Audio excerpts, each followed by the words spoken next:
The tips are for this video: get up on your fingertips where you can. Where you want to flatten out your finger, practice that flattening of that first finger as close to the fret marker without being on the fret marker. And also just knowing that really all you need for a bar chord is 1, 3, 5. And the last tip is context is king. So if you're playing by yourself in a duo, you probably only need those 3 notes to play whatever you're going to play.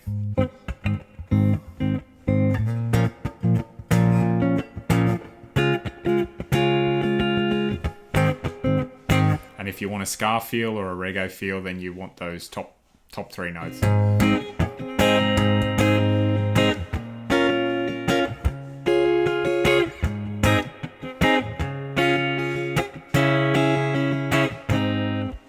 So be thinking about context. Where do I fit into what's going on? And what sound can I make? What bar chord shape can I use in this instance that's going to actually work in the context that I'm in? So let's talk bar chords. There's people having problems with how to do bar chords and what types of bar chords there are and all sorts of stuff. So once you get past playing the folk chords, you want to kind of turn to, when you're playing keys that don't lend themselves to those chords, you want to turn to what we call bar chords. And the reason why they're called bar chords is because usually your first finger is barring or going across the entire fretboard. When you're barring, first and foremost, when we're playing, we want to get as much as we can on our fingertips, not on the fleshy parts of our fingers. There's a lot of people who try and play kind of flat with the flat parts of their fingers. The more you can just kind of turn your that first knuckle, the more you can do that and get up onto your fingertips, the clearer the sound is going to be. So in one of my other videos, I talk about how being close to the fretboard and working out the tension you need to get away from buzz and into clean. The same thing applies here when playing bar chords. You want to be up on that top of your fingers as much as you possibly can. You don't have to go mad.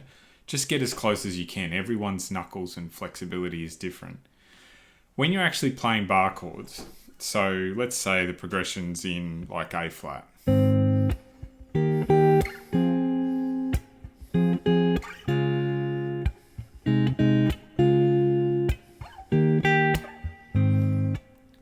Now, so many people want to get the full chord.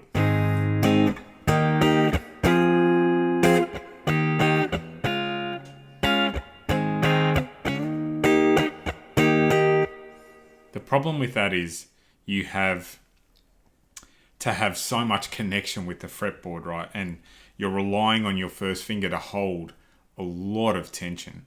So really, there's only a few different ways to play bar chords when you play in different contexts. So the first context is in a band, right? And if you're playing bar chords, like most of the time you're playing rock stuff, so you're playing power chords. But every now and then you want to be able to put the third into something, right?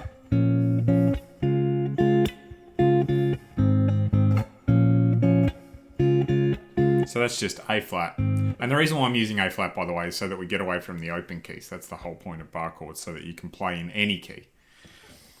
B flat minor, D flat. All I'm playing here is the 1, so the root, the 5 with my third finger, and the 3 with my middle finger. Right, so I'm actually muting the top 2 and the D string. I'm not even playing those.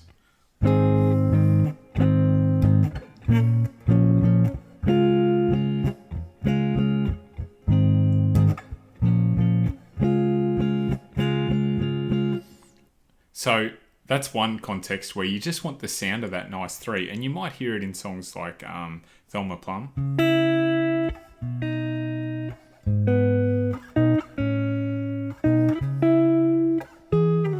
You know, even like Road Trippin'.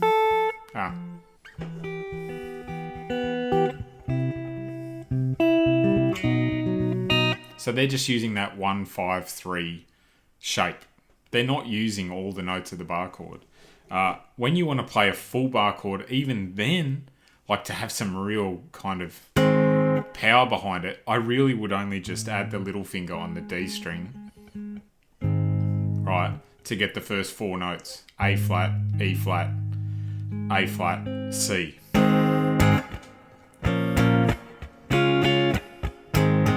Right, so on that second chord, that becomes difficult to not actually get the top strings. Actually, you've got to use your right hand to make sure you're not striking the top 2 strings.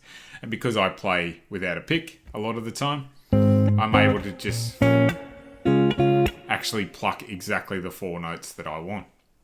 So if you're playing with a pick, that becomes a bit trickier. You can use hybrid picking, so holding the pick in your first 2 fingers and using those 3 to get the same result.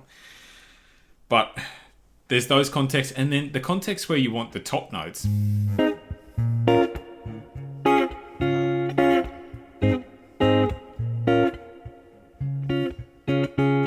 So I'm using my first finger as the bar. So you want to practice that tension, so being as close to the fret marker up on your finger, and then it kind of curling around. I'm exaggerating it a bit, but like kind of curling around so that you're actually muting the strings in between. So this is E string, A string muted, D string muted, G string muted. Right? But I'm not worried about the G string because I'm actually going to put my middle finger down there so that I can get the third. So that's A flat in the bass, C, E flat, A flat, with that at the top. And then when I change to a minor shape here, my middle finger takes the bass on the E string. Again, up on its knuckle as much as up on the top of its finger, not flat, up on the top of the finger as much as possible. It blocks the A string.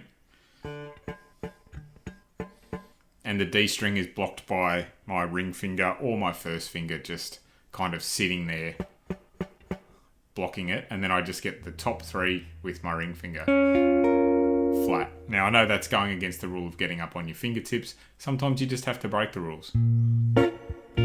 So to get that minor triad on top, and then the last one, which is the major shape in the A form, D flat with the first finger, is also muting the D string because my finger is again curled. It's hard to show that on camera, but is curled kind of like that so that there's that gap. And then ring finger, little finger, bottom of the first finger is getting that top note.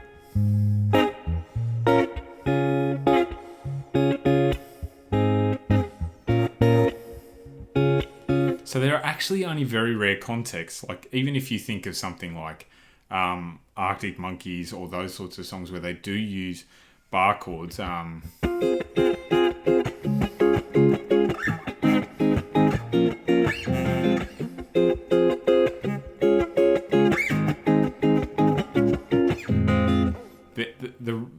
Really what they're doing there most of the time is even on that A shape, which that's not an Arctic Monkeys song by the way, but it's in that style, right, of where they like use full bar chords, but they're really just kind of focusing on the top notes. They're not really worried about the bass. They're really just worried about bottom note, top 3 notes.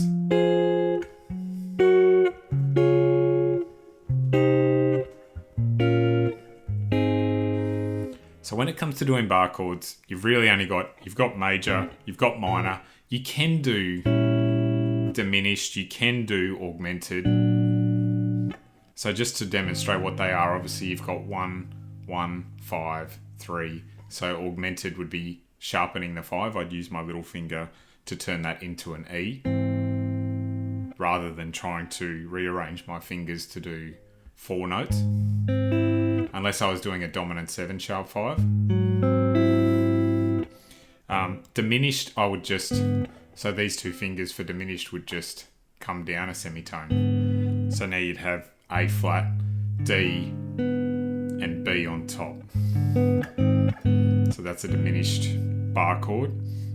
And an augmented bar chord, major bar chord. And then for minor, when I want to play 3 notes, so on the E form, sometimes I'll flatten out my first finger, but a lot of the time when I want to get 3 fingertips on the note because I want real clarity in the note, I'll go first finger on the bass, little finger on the 5th, and second finger or middle finger on the minor third.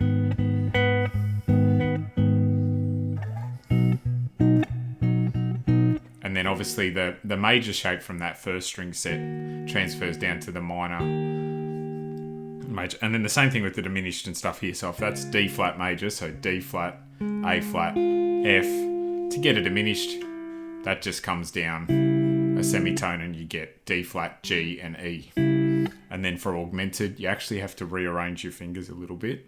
So you've got 1, so the D flat, A, so D flat, A with your little finger, and then F with your third finger. So those are kinds of all the bar chords that you can do before you start to get into kind of extended chords and using sevenths and things like that. And into the 3-note Freddie Green style chords.